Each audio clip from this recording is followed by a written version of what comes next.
Good morning guys. Dahil sa yung anak ko hindi nakabili ng pagkain ng kanyang manok. Alam niyo kung ano ipapakain nating kanin. Ang iingay, hindi niyo narinig. Ang iingay nila. Tinumba na lahat yung kanilang mga lalagyan ng akala nila may laman. Siguro pilit na binubuksan, hindi mabuksan-buksan. Kawawa naman. So ngayon dahil walang pangbahog talaga sa kanyang manok, itatry natin pakainin itong kanin. Kawawa naman. Pero mamaya bibili rin naman ako. Kumbaga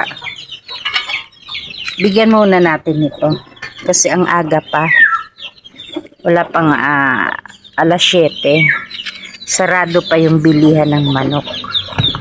So dahil sa tayo ay hindi mapakali, sabi ko nga sa inyo, alam plak ito. Tingnan nyo, ganyan sila. Lalabas na.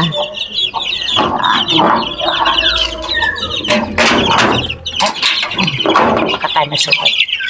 Anong ginawa na ninyo dyan? Tinumba na lahat. Sino may sabi itumba nyo to? Ang kukulit nyo talaga. Ito naman nanay na to. Hindi ka man lamang magsaway sa mga chikitong tong. Natingnan niya. Kainin na, tinutuka na yung kamay ko. Mga gutom na talaga. Tinutuka.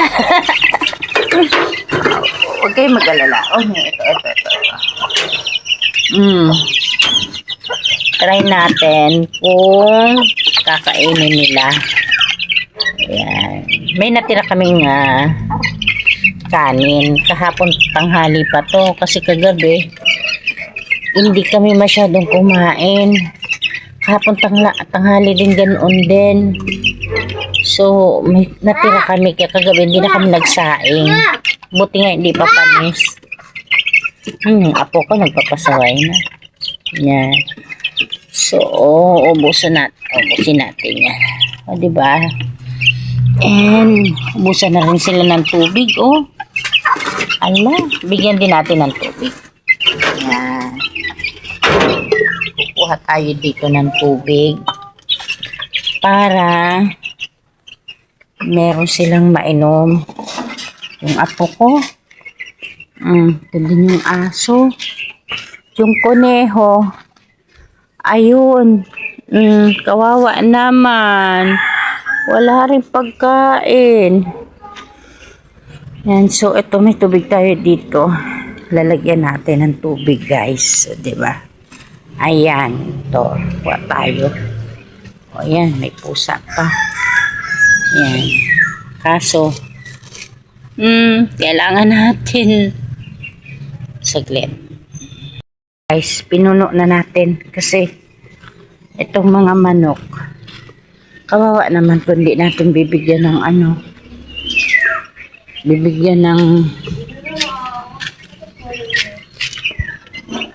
kanilang tubig, diba? So may iinumin sila pakakain. Parang tao lang din yun, parang tayo lang. Pag umaga, almusal sila, inom din ng tubig. O diba, ang gaganda, ang cute. Ang bait-bait din nito. Mga mababait iyan. Kasi, alaga sila sa pagmamahal. Yan diba? Mababait iyan. Kain kayo dyan ha. Yan guys. Thank you for watching.